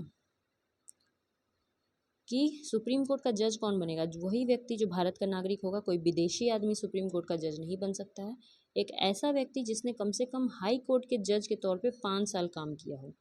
ठीक है, ए जज of high court for at least 5 year और 2 सच कोर्ट इन सक्सेशन। मतलब वही कि कम से कम 5 साल वो हाई कोर्ट का जज रहा है, तभी वो सुप्रीम कोर्ट का जज बन सकता है। तो सुप्रीम कोर्ट का जज बनने के लिए उसको कम से कम 5 साल पहले हाई कोर्ट का जज रहना होगा, और उसको भारत का नागरिक होना होगा। उसके बाद है alternatively must have been an advocate of a high court for at least 10 years. या तो वो 10 साल तक एक एडवोकेट हो, एडवोकेट माने वकील, कहाँ का? हाई कोर्ट का। या तो 5 साल हाई कोर्ट का जज रहा हो, या तो 10 साल वहाँ का वकील रहा हो। ठीक है, या तो 5 साल वहाँ का जज रहा हो हाई कोर्ट का, या तो 10 साल हाई कोर्ट का वकील रहा हो, तभी वो सुप्रीम कोर्ट का जज बनने के लिए एलिजिबल होता है। और या तो वो प्रेसिडेंट की नज़र में एक बढ़िया जूरिस्ट हो, यानी बढ़िया एक न्यायिक व्यक्ति हो जिसको न्याय की समझ हो। अगर प्रेसिडेंट की नज़र में कोई ऐसा आदमी है जो बढ़िया न्याय की समझ रखता है और वो भारत का नागरिक भी है, तो फिर उसको CJI बनाया जा सकता है, मतलब सुप्रीम कोर्ट का जज बनाया जा सकता है। CJI नहीं, जज बनाया जा सकता है। ठीक है, द जजेस of the supreme court are appointed by the president. इनको कौन अपॉइंट करते हैं? प्रेसिडेंट। प्रेसिडेंट इनको चुनते हैं संविधान के आर्टिकल 124 के तहत। प्रेसिडेंट इनको अपॉइंट करते हैं, फिर प्रेसिडेंट इनको शपथ भी दिलाते हैं। The president consult with the जजेस ऑफ सुप्रीम कोर्ट। वो सुप्रीम कोर्ट के कुछ जजेस के साथ कंसल्ट करते हैं अपॉइंटमेंट से पहले, और हाई कोर्ट के भी जजेस के साथ। बिना कंसल्ट किए कैसे बनाएंगे? तो कंसल्ट करते हैं। ओथ माने शपथ, शपथ कौन दिलाते हैं? तो प्रेसिडेंट दिलाते हैं। तो बात हो ही गई। हर जज को एवरी अपॉइंट जज must make and subscribe to an oath before the president. या तो प्रेसिडेंट या प्रेसिडेंट किसी आदमी को अपॉइंट करेंगे अपने बदले में, तो वो दिलाएगा। जनरली प्रेसिडेंट खुद दिलाते हैं। ठीक है, टेन्योर और resignation, there is no prescribe minimum age तो कुछ है नहीं जज बनने का। मतलब कि आप किस एज में जज बनिएगा, 18 बरस में, 20 बरस में, या 50 बरस में, कोई मिनिमम एज नहीं है। पर मैक्सिमम एज है 65 साल। 65 साल जो है वो मैक्सिमम एज है। तो जो हमारे अभी जस्टिस गवई हैं, 6 महीना बाद उनका 65 पूरा हो जाएगा, तो बस वो उनका टाइम ख़त्म हो जाएगा। ऐसे जो एज होता है ना, वो होता है 6 साल या 65 साल। मतलब कि आप 6 साल तक जज रह सकते हैं। अगर 58 के एज में आप CJI बन गए, जज बन गए सुप्रीम कोर्ट का, तो फिर तो आप 6 साल आराम से रहेंगे, 64 साल की उम्र तक। अगर आप 63 में बने हैं, 63 साल की उम्र में, तो 3 ही साल रह सकेंगे, क्योंकि मैक्सिमम एज तो 65 साल का है। वो है 6 साल या 65 साल। ठीक है, रिज़ाइन भी कर सकते हैं अगर मन हुआ तो। रिज़ाइन किसको करेंगे? प्रेसिडेंट को। जिसने आपको अपॉइंट किया है उसी को आप रेजिग्नेशन अपना दे सकते हैं। तो रिज़ाइन भी अगर आपको करना है तो प्रेसिडेंट को रेजिग्नेशन देना है। शपथ भी प्रेसिडेंट ही दिलाता है, रिज़ाइन भी उसी को देते हैं, अपॉइंट भी वही किया है। सैलरी एंड अलाउंसेस पार्लियामेंट तय करती है कि सुप्रीम कोर्ट के जज का सैलरी वगैरह क्या होगा नहीं होगा, ये सब पार्लियामेंट के हाथ में। और ये कंसोलिडेटेड फंड ऑफ इंडिया से इनको पैसा दिया जाता है, ठीक है। कंसोलिडेटेड फंड ऑफ इंडिया, ये याद कर लेना कि इनका जो पैसा है ना ये कंसोलिडेटेड फंड पे चार्ज होता है। मतलब इनका जो भी सैलरी पेंशन है उसके बारे में डिस्कशन हो सकता है बजट में, मगर उस पर कोई वोटिंग वगैरह नहीं होती, केवल डिस्कशन होता है, ठीक है। नेक्स्ट है post retirement restriction. After retirement a जज of supreme court is prohibited from practicing law in any court of India. Retirement के बाद सुप्रीम कोर्ट का कोई भी जज जो है वो किसी भी दूसरे कोर्ट में नहीं प्रैक्टिस कर सकता है, समझिए। रिटायरमेंट के बाद घर बैठो आराम से। As per article 128 of Indian constitution any retired जज of supreme court of India can be called back. लेकिन अगर सीट खाली हो सुप्रीम कोर्ट में, अगर बहुत सारा केस पेंडिंग हो और जो लोग हैं वो कम हो, जजेस की संख्या कम हो, तो उनको वापस रिटायर्ड व्यक्ति को भी बुलाया जा सकता है काम करने के लिए, ठीक है। लेकिन कौन बुलाएगा? जो चीफ जस्टिस होगा उस समय का वो बुलाएगा, और प्रेसिडेंट से परमिशन लेके बुलाएगा। ऐसे नहीं बुला सकते। रिटायर्ड आदमी को भी प्रेसिडेंट से परमिशन लेके बुला सकते हैं अगर ज़रूरत है, अगर पेंडेंसी ज़्यादा है तब, काम अधिक है तब। रिमूवल हटाया कौन सकता है? प्रेसिडेंट ही हटा सकता है। ए जज of supreme court can only be remove from office by the order of president, और प्रेसिडेंट के ऑर्डर पे ही उनको हटाया जा सकता है। The removal process require an address by each house of parliament, और जो रिमूवल प्रोसेस है उसको पार्लियामेंट के दोनों हाउस से, लोकसभा से भी और राज्यसभा से भी पास होना जरूरी है, ठीक है। और वो भी स्पेशल मेजोरिटी के साथ। स्पेशल मेजोरिटी मतलब ये नहीं कि 50% आदमी हाँ कह दिया तो पास हो जाएगा। कम से कम 2/3 आदमी, मतलब 66% जो आदमी है, जो MLA MP हैं, उनके द्वारा पास किया जाना चाहिए। 2/3 ऑफ मेंबर। जब ऐसा देखो, कोई भी बिल जब लोकसभा में या राज्यसभा में कोई भी बिल आता है तो पास होने का 2-3 तरीका है। एक तो होता है कि सिंपल मेजोरिटी, सामान्य बहुमत। सामान्य बहुमत माने कि मान लो 100 आदमी है तो 51 आदमी यस कह दिया तो पास हो गया बिल, ठीक है। तो वो हो गया सामान्य बहुमत। दूसरा होता है स्पेशल मेजोरिटी, विशेष बहुमत। यहाँ पे 66 2/3 देखा जाता है। 2/3 लोग प्रेजेंट एंड वोटिंग। मान लो 100 आदमी प्रेजेंट है, टोटल तो 543 का आदमी लोग है ना। मान लेते हैं कि 100 ही आदमी उस दिन आया, तो 100 आदमी में से 66 आदमी का पास करना जरूरी है। टोटल आदमी प्रेजेंट एंड वोटिंग, कितना आदमी प्रेजेंट है और वोट दे रहा है उसके हिसाब से। तो ये हो गया विशेष बहुमत।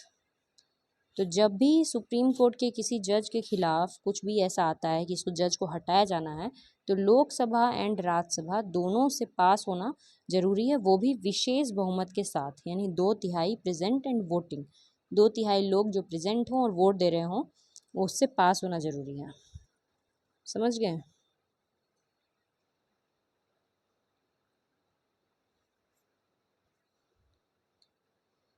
और ये जो 2/3 प्रेजेंट एंड वोटिंग है, ये हमेशा जो टोटल मेंबरशिप है उससे ज़्यादा ही होना चाहिए, उसका मेजोरिटी ज़्यादा होना चाहिए। टोटल मेंबर देखो 543, अगर इसका 50% करेंगे तो कितना होगा? आपका हो जाएगा 272 या 273 के आसपास। तो इससे तो हमेशा ही ज़्यादा ही होना चाहिए, तभी जो है पास हो सकता है कोई भी बिल। और किस आधार पे उसको हटा सकते हैं? तो मिसबिहेवियर अगर वो किसी के साथ किया, या तो इनकेपेबल है, इनकेपेसिटी, मिसबिहेव किया है किसी के साथ, जैसे होता है ना कि रेप केस, अगर उसको फंसा दिया गया रेप केस के मामले में किसी जज को, तो वो कारण हो सकता है। या फिर इनकेपेबल है, वो काम को सही से नहीं कर पा रहा है, ठीक है। वंस अपॉइंटेड, एक बार अगर कोई जज अपॉइंट हो जाता है, जजेस can serve until the age of 65, वो 65 साल की एज तक काम कर सकते हैं, ठीक है। मगर वही है कि हटाया जा सकता है, पर अभी तक हटाया नहीं गया। इंडिया में अभी तक किसी जज के ऊपर इस तरह का केस एलिगेशन जो है वो नहीं हुआ है। Collegium system for judicial appointment. अब है कि जुडिशियल अपॉइंटमेंट कैसे होता है, कौन व्यक्ति सुप्रीम कोर्ट में चीफ जस्टिस ऑफ इंडिया बनेगा या जज बनेगा, है ना, ये तय करता है ये कौन तय करता है? Collegium system. ठीक है, देखो पहले क्या होता था कि जो प्रेसिडेंट है वो अपने से किसी भी व्यक्ति को चीफ जस्टिस बना देते थे, और ये तय किया जाता था कि जो व्यक्ति सीनियर है सबसे ज़्यादा, मान लो कि 10 जज है तो 10 में जो सबसे सीनियर आदमी है उसको चीफ जस्टिस ऑफ इंडिया बना दिया जाता था। समझ गए? तो या फिर कौन आदमी जज बनेगा सुप्रीम कोर्ट में, कौन आदमी जज बनेगा? तो बहुत सारे ऐसे लोग जज होंगे ना जो हाई कोर्ट में 5 साल पूरा कर लिए होंगे या 10 साल तक वकील रह गए होंगे हाई कोर्ट में, पर इन सब में से सुप्रीम कोर्ट का जज कौन बनेगा ये प्रेसिडेंट अपने हिसाब से डिसाइड करते थे। जो आदमी उनको अच्छा लगता था वो उसको बना देते थे, यानी जो आदमी सरकार को पसंद होता था, क्योंकि प्रेसिडेंट सरकार के हिसाब से काम करते हैं, केंद्र सरकार के हिसाब से, तो उस व्यक्ति को बना दिया जाता था। पर बाद में क्या हुआ कि संविधान में लिखा है ना कि प्रेसिडेंट जब भी अपॉइंट करेंगे जज को, सुप्रीम कोर्ट में किसी जज को जब प्रेसिडेंट अपॉइंट करेंगे तो चीफ जस्टिस ऑफ इंडिया से वो सलाह लेकर के करेंगे कि कौन सा जज अच्छा है खराब है, हर चीज़ देखना है। केवल ये तो नहीं देखना है कि 5 साल पूरा किया या नहीं, उसके अलावा उसका बिहेवियर कैसा रहा है वो सब भी देखना होता है। तो वो चीफ जस्टिस ऑफ इंडिया से सलाह लेके करेंगे। समझे? तो यही सिस्टम था। फिर इसके बाद क्या हुआ, इसके बाद एक बार जो है ना एक केस आया 1981 में, फर्स्ट जज केस बोलते हैं इसको, फर्स्ट जज केस 1981। इस केस में इस केस में क्या हुआ, जो चीफ जस्टिस है यानी सुप्रीम कोर्ट है, सुप्रीम कोर्ट ने ये कहा कि it declare that the primacy of the CGI recommendation on judicial appointment and transfer can be refuse for cogent reason. यानी फर्स्ट जज केस में सुप्रीम कोर्ट कहा कि चीफ जस्टिस ऑफ इंडिया जो सलाह देगा प्रेसिडेंट को, जरूरी नहीं है कि प्रेसिडेंट को मानना ही है, प्रेसिडेंट अपने हिसाब से भी किसी को भी जज बना सकते हैं। ठीक है, तो ऐसा इन्होंने फर्स्ट जज केस में कहा। लेकिन फिर उसके बाद 1993 में सेकेंड जज केस आया।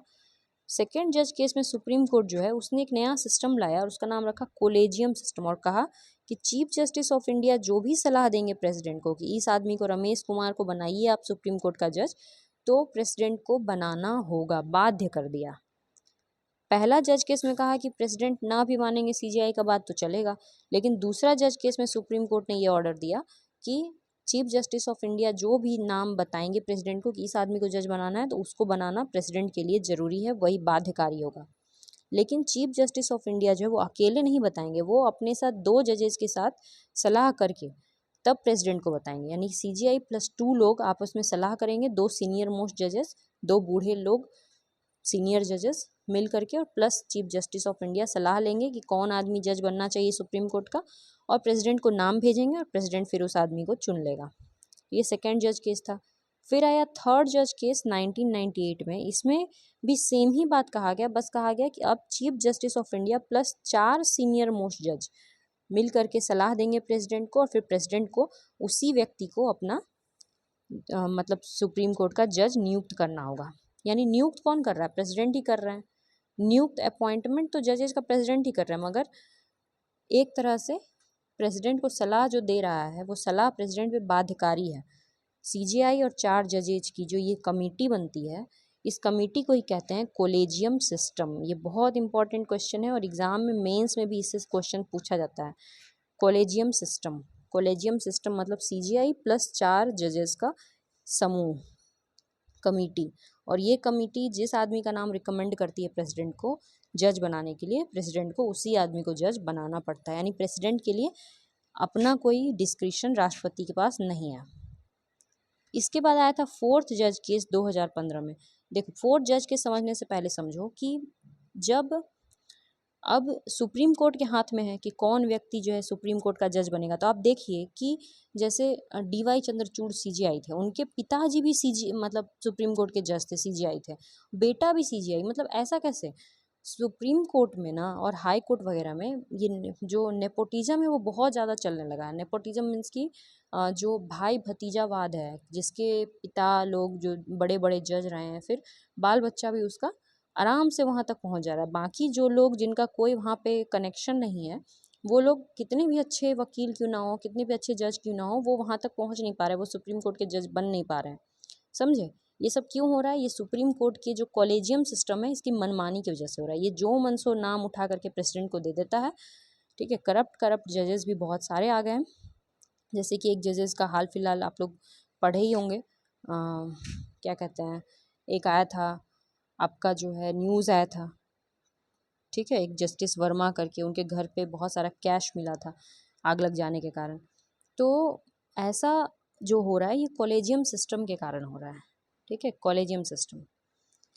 तो अभी कॉलेजियम सिस्टम जो ये 5 मेंबर बॉडी है, इसमें एक चीफ जस्टिस ऑफ इंडिया होते हैं प्लस 4 और जजेस होते हैं। ये लोग मिल करके प्रेसिडेंट को जो बोलते हैं। तो इस चीज़ से जो सरकार है, जो केंद्र सरकार है, उसका तो कुछ चल नहीं रहा है। केंद्र सरकार चाहती है कि जो अपना काम कराना चाहती है जजेस से, तो जज उसकी बात को सुन नहीं रहे हैं, ठीक है। जज क्यों उसकी बात को सुनेंगे? केंद्र सरकार बहुत सारा ऐसा गलत काम भी कराना चाहती है, पर जो जज होते हैं वो तो मतलब कि पूरा न्यूट्रल होते हैं, वो अपने हिसाब से काम करते हैं।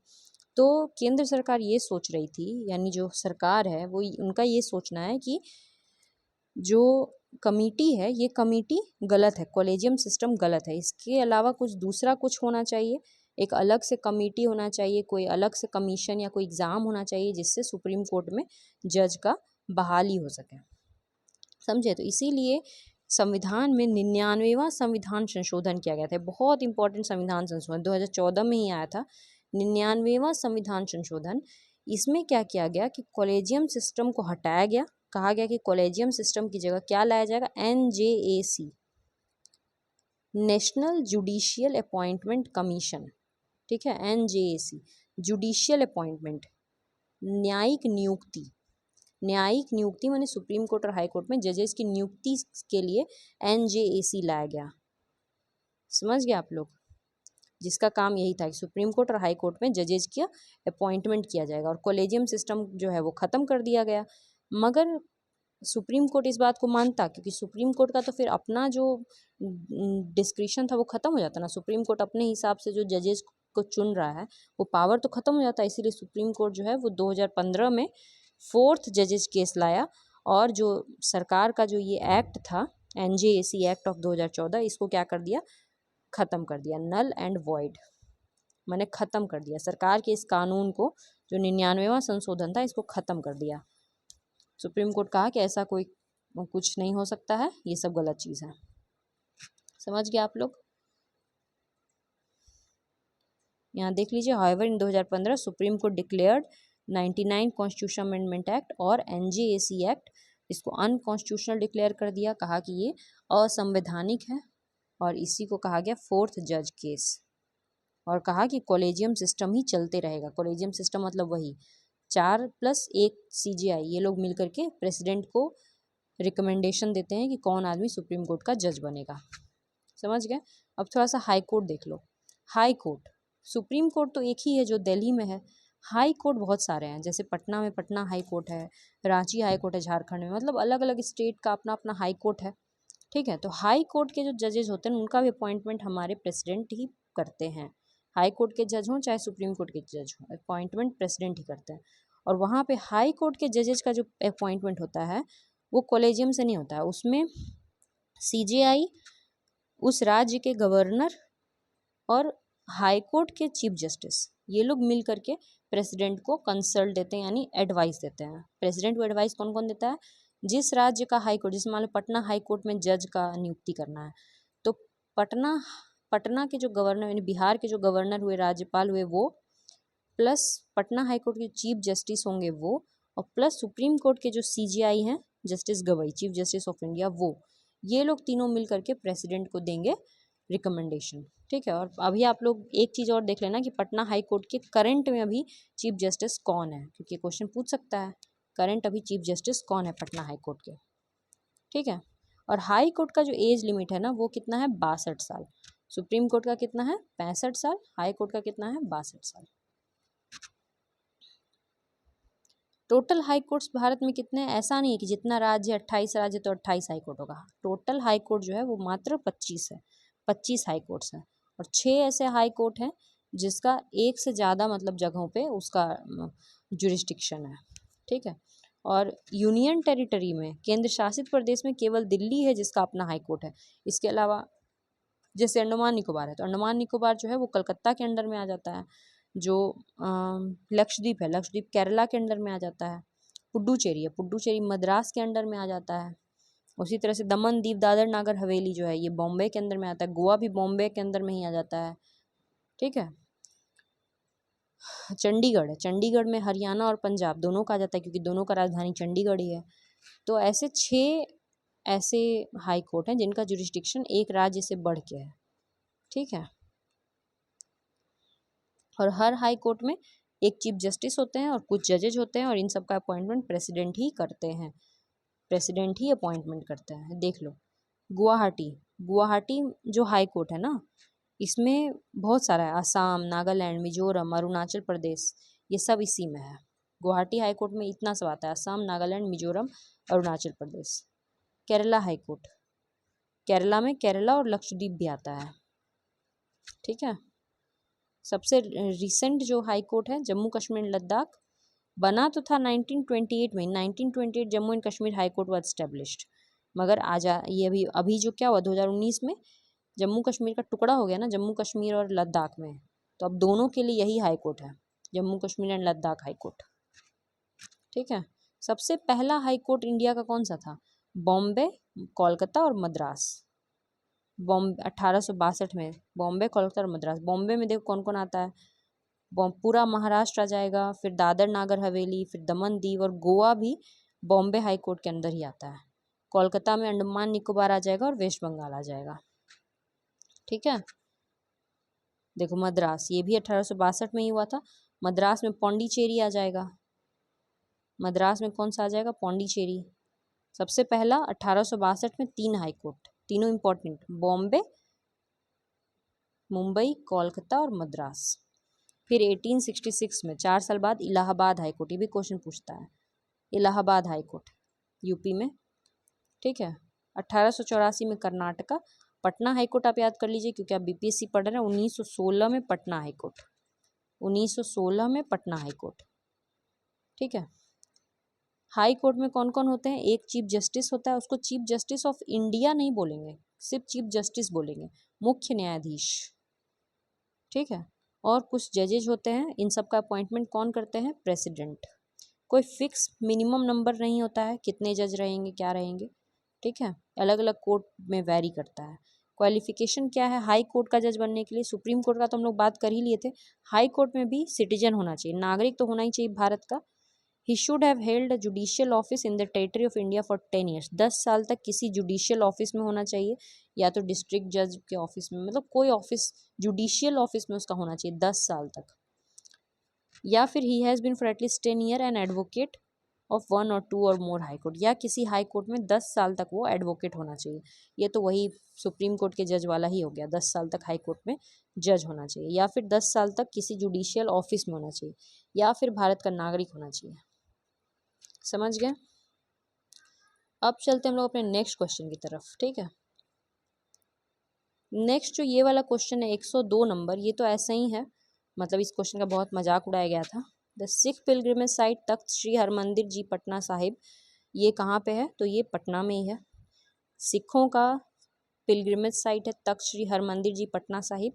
देखो ये जो है ना, यहाँ पे गुरु गोबिंद सिंह का जन्म हुआ था, पटना सिटी में, पटना साहिब, पटना सिटी में ये आपका जो गुरुद्वारा है, यहाँ पे गुरु गोबिंद सिंह जी जो सिखों के 10वें गुरु थे, सिख लोग में टोटल 10 ही गुरु हुए हैं, तो सिखों के जो 10वें गुरु थे ना, गुरु गोबिंद सिंह, उनका जन्म पटना में हुआ था। ये क्वेश्चन में का मजाक उड़ा क्योंकि क्वेश्चन में पटना साहिब ऑलरेडी दिया हुआ था, ऑप्शन में भी पटना दिया हुआ था, यहाँ पटना साहिब नहीं देता, खाली तख्त श्री हरमंदिर जी दे देता, तो ये क्वेश्चन कोई बना नहीं पाता, ठीक है। ये सिखों का ना सेकंड होलीएस्ट तख्त है, दूसरा सबसे पवित्र मतलब कि ये सीट है, पहला कौन सा? अमृतसर, और ये दूसरा सबसे पवित्र है। गुरु गोविंद सिंह का जन्म यहाँ हुआ था क्योंकि सिखों के 10वें गुरु थे, ठीक है। सिखों के पहले गुरु कौन थे? गुरु नानक, गुरु नानक। और सिख लोग जो है उनका जो स्क्रिप्ट होता है वो कौन सा होता है? गुरुमुखी, ठीक है, गुरुमुखी।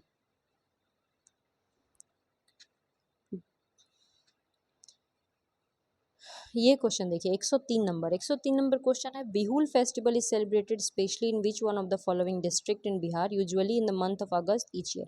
बिहुल फेस्टिवल नाम से समझ में आ रहा है कि किसी जनजाति का फेस्टिवल है, ट्राइबल ग्रुप का, ठीक है। और ऑप्शन वैसा ही दिया था कि आप आराम से आंसर तक पहुंच जाइए, क्योंकि बिहार में ज़्यादातर जनजातियां कहाँ पाई जाती हैं? भागलपुर में। अगर आप मेंस में थोड़ा सा संथाल पढ़े होंगे, तो हम लोग पढ़े हैं ना, संथाल जनजाति कहाँ है? भागलपुर के राजमहल पहाड़ी, भागलपुर के पास, है ना। तो बहुत मतलब कि भागलपुर ऐसा एरिया जहाँ जनजाति लोग पाया जाता है। पटना, सीतामढ़ी, दरभंगा वो एरिया नहीं है। तो फिर भागलपुर में ही बिहुल फेस्टिवल मनाया जाएगा। थोड़ा सा जनजातियों के बारे में हम लोग डिस्कस भी कर लेते हैं, ठीक है। ये देखिए, the Bihul festival is celebrated in the Bihar state of India, especially in the Bhagalpur district. It is prominent festival in eastern Bihar and is dedicated to the worship of snake goddess Mansa. Mansa Devi जो कि snake goddess मानी जाती हैं, उनके लिए ये त्यौहार Bihul festival मनाया जाता है। बिहार में ट्राइबल पॉपुलेशन बहुत ज़्यादा सिग्निफिकेंट है, स्पेशली साउथ के जो ज़िले हैं, गंगा के नीचे वाले ज़िलों में स्पेशली ये देखा जाता है, ठीक है, साउदर्न डिस्ट्रिक्ट्स में। द मेजर ट्राइब कौन है बिहार में? संथाल, उरांव, खरवार, मुंडा और गोंड, ये मुख्य जनजातियां हैं बिहार की। A large portion of tribal population reside in district of Ranchi. अब तो झारखंड में चला गया, ईस्ट और वेस्ट सिंहभूम, इसीलिए ना गंगा के नीचे वाला जो जिला सब है ना, उसमें ज़्यादा ये देखने को मिलता है। उस गंगा के नीचे ही ना फिर झारखंड चला गया है, तो भागलपुर, झारखंड ये सब सटा हुआ है, तो उधर जनजातियाँ ज़्यादा देखने को मिलती हैं, ठीक है। संथाल, ठीक है, भागलपुर हो गया, कटिहार का मनिहारी हो गया जो एसटी ये है, बांका का कटोरिया हो गया जहाँ पे एसटी बहुत ज़्यादा है, जो सीट अनुसूचित जनजातियों के लिए वो है, क्या कहते हैं, रिजर्व सीट है। की ट्राइब, की ट्राइब कौन है? Santhal. Largest tribe in Bihar, Bihar की सबसे बड़ी जनजाति है संथाल जनजाति, याद कर लो, पूछ सकता है। बिहार की सबसे बड़ी जनजाति, जो बिहार में टोटल जितना ट्राइबल पॉपुलेशन जनजाति जनसंख्या उसका 50% संथाल है। और ये कहाँ है? भागलपुर, पूर्णिया, सहरसा, मुंगेर, बांका, जमुई, किशनगंज, अररिया, मधेपुरा, यानी कि ईस्ट और साउथ के साइड में ही देखने को मिल रहा है, ठीक है। बिहार के नक्शा में ये सब जिला देख लेना, या दिमाग में अगर अब तक छप गया है तो अच्छी बात है। नेक्स्ट है उरांव, उरांव जनजाति, ये भी रोहतास, बक्सर, दरभंगा, कैमूर, वेस्ट चंपारण, भागलपुर, ये लोग कुरुख भाषा बोलता है, कुरुख। खरवाड़ जनजाति, भागलपुर, पूर्णिया, रोहतास, कैमूर। मुंडा जनजाति, रांची, ईस्ट और वेस्ट सिंहभूम, मतलब भागलपुर के आसपास। गोंड, सिवान, भोजपुर, कैमूर, वेस्ट चंपारण, सारण, रोहतास, ठीक है। देखो, the majority of Bihar tribal population, Bihar की ज़्यादातर जनजातियां जो हैं वो साउथ के ज़िलों में रहती हैं, क्योंकि वहाँ छोटा नागपुर का इलाका है। ज़िले जैसे कि गुमला, लोहरदग्गा, ये सब झारखंड का जिला सब है, Gumla, Lohardaga, west Singhbhum. Some district like Katihar have a higher proportion of tribal population compare to others. Katihar जैसे मनिहारी, वहाँ भी जनजातियों की जनसंख्या सबसे ज़्यादा है, ठीक है। इसके बाद है आपका नेक्स्ट क्वेश्चन। नेक्स्ट क्वेश्चन है, which of the following is the resistance of the wire. ये फिजिक्स का क्वेश्चन है, वायर के रेसिस्टेंस के बारे में पूछ रहा है। क्या होता है रेसिस्टेंस? हिंदी में कहते हैं प्रतिरोध, शायद प्रतिरोध ही बोलते होंगे, ठीक है। देखो, सिंपल से समझिए कि मान लीजिए, ये देखिए क्या होता है, मान लो कि कोई तार है, अगर कोई तार बहुत ही अधिक पतला है, ठीक है, ये कोई पाइप है जो बहुत ही पतला है और उससे पानी को क्रॉस करना है, और कोई पाइप है जो मोटा है और उससे पानी को क्रॉस करना है, तो पानी किससे आसानी से फ्लो करेगा? मोटे वाले पाइप से। पतले वाले पाइप से जो है स्लो फ्लो होगा इसका, मोटे वाले पाइप से तेजी में फ्लो होगा। तो पतला वाला पाइप जो है उसका प्रतिरोधक क्षमता अधिक है, रेसिस्टेंस अधिक है, मोटे वाले पाइप का रेसिस्टेंस कम है। यानी रेसिस्टेंस मतलब रोक रहा है एकदम कम, मतलब ज़्यादा वो फोर्स नहीं करता है किसी भी चीज़ को। रेसिस्टेंस मतलब ऐसा प्रॉपर्टी कि वो अपोज नहीं करता है, वो रोकता नहीं है चीज़ों को, तो वो हो गया कि रेसिस्टेंस कम है। रेसिस्टेंस अगर अधिक है तो रोकेगा, रेसिस्टेंस कम है तो नहीं रोकेगा। जैसे कि अगर कोई तार है, अगर सबसे अच्छा वायर कौन होता है? कॉपर वायर बोलते हैं कि सबसे अच्छा वायर, सबसे अच्छा सिल्वर होता है, ठीक है। सिल्वर वायर सबसे बढ़िया तार होता है, पर सिल्वर का यूज नहीं करते हैं क्योंकि बहुत महंगा होता है, चोरी हो जाएगा। उसके बाद कॉपर का यूज करते हैं, और उससे थोड़ा सा डाउन होता है एल्युमिनियम। क्यों कॉपर और एल्युमिनियम में कॉपर अच्छा है? क्योंकि कॉपर का रेसिस्टेंस कम है, वो रोकता कम है, एल्युमिनियम का रेसिस्टेंस अधिक है। ठीक है। क्यों हम लोग रबड़ के चप्पल पहन करके जो है करंट को छूते हैं? क्योंकि रबड़ जो है उसका रेसिस्टेंस बहुत हाई है, वो करंट लगने नहीं देगा। लकड़ी जो है वो करंट को पास होने नहीं देता है, तो रेसिस्टेंस बहुत हाई है। समझे? जैसे मान लो कि कोई रोड है, इस रोड में बहुत ट्रैफिक है, तो कोई गाड़ी पास नहीं हो पाएगा क्योंकि हाई रेसिस्टेंस। ये क्या शो कर रहा है? High traffic jam, high resistance. अगर ट्रैफिक नहीं है तो आराम से सट सट हाईवे से गाड़ी पास हो जाएगा, तो ये होता है लो रेसिस्टेंस। समझ गए? रेसिस्टेंस क्या होता है? रेसिस्टेंस का मतलब रोकना, किसी चीज़ को रोकना, वो हो जाता है रेसिस्टेंस।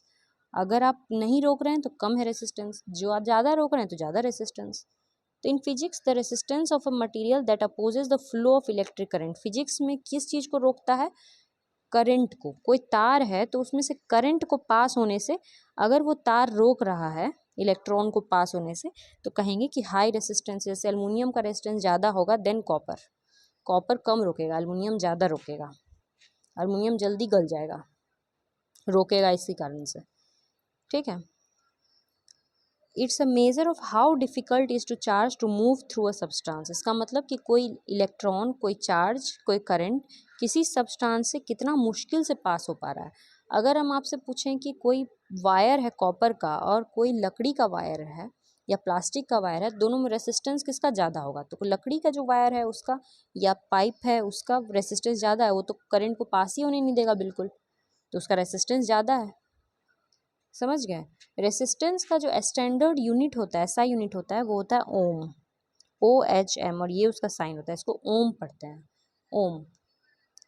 डेफिनेशन देखिए, रेसिस्टेंस क्या है? इलेक्ट्रिक करंट के फ्लो को रोकता है, अपोजिशन, इलेक्ट्रिक करंट के फ्लो का ये अपोजिशन है। जो मटेरियल का हाई रेसिस्टेंस होता है वो करंट के फ्लो को रोकती है, और जो मटेरियल का लो रेसिस्टेंस होता है वो आसानी से करंट को फ्लो होने देता है। ट्रैफिक जाम के बारे में सोच लीजिए, जैसा बता दिए, अगर रोड जाम है बहुत ज़्यादा माने हाई रेसिस्टेंस, रोड अगर जाम नहीं है, आराम से गाड़ियाँ पास हो रही हैं, माने लो रेसिस्टेंस। मगर यहाँ पे क्या पास होएगा? करंट, तार में से करंट के पास होने को हम लोग रेसिस्टेंस का नाम दे रहे हैं। क्या क्या चीज़ पे रेसिस्टेंस डिपेंड करता है? तो मटेरियल पे डिपेंड करता है कि मटेरियल किस चीज़ का है। जैसे ही बताया ना कि कॉपर का है, कि सिल्वर का है ना, कि एल्युमिनियम का है, कि प्लास्टिक का पाइप है, तो इस पे डिपेंड करता है रेसिस्टेंस। अगर कोई चीज़ कंडक्टर है, कंडक्टर माने होता है जिससे करंट पास करता है, मेटल जो है वो कंडक्टर्स होते हैं जिससे करंट पास करता है, तो उनका रेसिस्टेंस बहुत कम होता है, वो आसानी से करंट को पास करने देते हैं। ठीक है, लो रेसिस्टेंस होता है। और इंसुलेटर, इंसुलेटर मतलब जैसे कि जो करंट को पास नहीं करने देते, जैसे लकड़ी, रबड़, प्लास्टिक, इसको बोलते हैं इंसुलेटर, कुचालक, जो करंट को पास नहीं करने देते हैं, क्योंकि इनका रेसिस्टेंस बहुत ज़्यादा हाई होता है, तो ये करंट को पास करने नहीं देते हैं। तो मटेरियल पे डिपेंड करता है। दूसरा लेंथ, लंबाई पे डिपेंड करता है। अगर लंबा तार है तो करंट को पास करने में ज़्यादा समय लगेगा, माने हाई रेसिस्टेंस।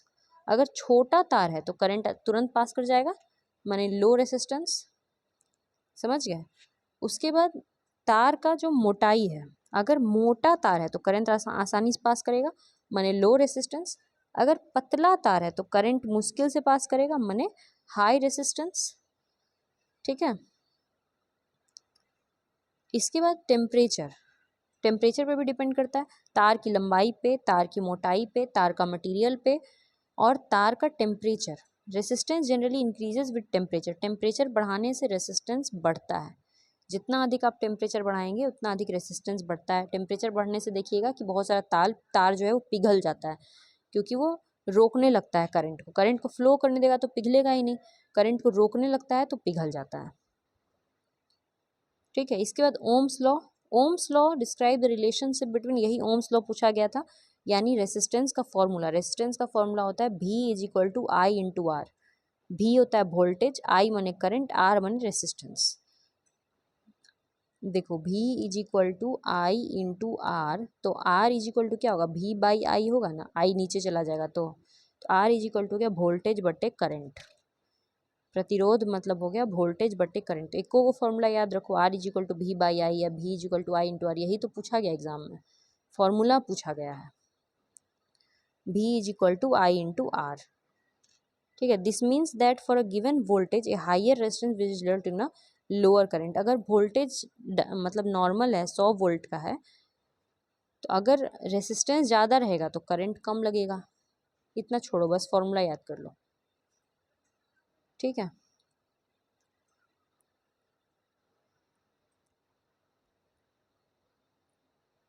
उसके बाद देखो, लाइट बल्ब जो जलता है, हम लोग पहले 100 वाट का बल्ब यूज करते थे, तो वो क्यों जलता था? उसमें एक बीच में एक फिलामेंट होता था ऐसे ऐसे जो टूट जाता था। जो पहले जो बल्ब आता था 100 वाट का, उसमें बीच में ऐसे फिलामेंट होता था, पतला सा एकदम, इसको बोलते थे फिलामेंट, और ये टंगस्टन का बना होता था, टंगस्टन का फिलामेंट। ठीक है, बहुत ज़्यादा वोल्टेज आने पे ये टूट जाता था, तो इसका रेसिस्टेंस बहुत हाई होता था। Light bulb filament has a high resistance, इतना हाई इसका रेसिस्टेंस था, यानी जब इसे करंट पास करता था तो ये करंट को एकदम रोकने का कोशिश करता था, इतना ज़ोर से रोकने का कोशिश करता था कि ये लाल हो जाता था। अगर आप किसी दीवार को ज़ोर से धक्का मारिएगा तो आपका मुंह पसीने पसीने और लाल हो जाइएगा। तो ये लाल हो जाता है फिलामेंट और ग्लो करने लगता था, ग्लो करने से बल्ब जलने लगता था। समझे? जैसे हीटर, पहले ज़माने में आप हीटर देखे होंगे जिसमें ढेर सारा वो तार लगा हुआ होता है, वो भी वही चीज़ होता है। जब उससे बिजली पास करता है तो बिजली को एकदम रोक देता है, करंट को एकदम रोक देता है, इतना रोक देता है कि वो लाल हो जाता है। ये सब होता है रेसिस्टेंस के कारण। समझ गए आप लोग? इसके बाद एक लास्ट क्वेश्चन हम लोग वो भी देख लेते हैं। ये जो क्वेश्चन है ये ऐसे ही फालतू क्वेश्चन है, एग्जाम में बहुत बच्चों से ये क्वेश्चन नहीं बनेगा। ये क्वेश्चन था कि which article of the constitution restrict MP to hold office of profit. ज़्यादातर हम लोग 102 पढ़ लेते हैं कि 102 या 102 का एक भी पढ़ लेंगे, 102 के एक में एमपी जो है वो ऑफिस ऑफ प्रॉफिट होल्ड नहीं कर सकते हैं। लेकिन अब यहाँ पे दिया 102, एक का ए, एक का बी, एक का सी, एक का डी। आंसर तो एक का ए है, पर कोई बी मारेगा कोई सी मारेगा, क्योंकि कितना भी पॉलिटी पढ़ा हुआ बच्चा हो उसको ये चीज़ तो पता नहीं होता है कि एक के में है कि बी में, सी में, डी में। ठीक है, मगर ये थोड़ा बात जान लो कि ऑफिस ऑफ प्रॉफिट क्या होता है। अगर आपको, ये हम पहले ही बता चुके हैं कि अगर आपको एमपी बनना है, एमपी माने सांसद बनना है चुनाव में लड़के, तो आप किसी सरकारी सेवा में नहीं हो सकते हैं, ऑफिस ऑफ प्रॉफिट होल्ड नहीं कर सकते हैं। बस यही है सरकारी सेवा। मतलब अगर आप बहुत सारे आईएएस से चुनाव लड़ते हैं तो पहले रिज़ाइन करते हैं, बहुत सारे आईपीएस रिज़ाइन करके तब चुनाव लड़ते हैं। तो ऑफिस ऑफ प्रॉफिट यानी सरकार से वेतन लेकर के आप चुनाव में खड़े नहीं हो सकते हैं। तो यही चीज़ है, ऑफिस ऑफ प्रॉफिट में लाभ के पद पे आप नहीं हो सकते हैं। ठीक है, ये पूरा आज हम लोग डिस्कस कर लिए हैं। कहीं आपको डाउट हो तो आप कमेंट सेक्शन में पूछना और रिवाइज करते रहो। ठीक है, एग्ज़ाम जो है बहुत ही ज़्यादा नज़दीक है, 10 दिन का डेट और बढ़ा है 10 सितंबर, आगे बढ़ने का चांस नहीं है। ठीक है, तो उसी को आप लोग फाइनल डेट मानते हुए तैयारी कीजिए और अच्छे से लगे रहिए। All the very best, thank you very much.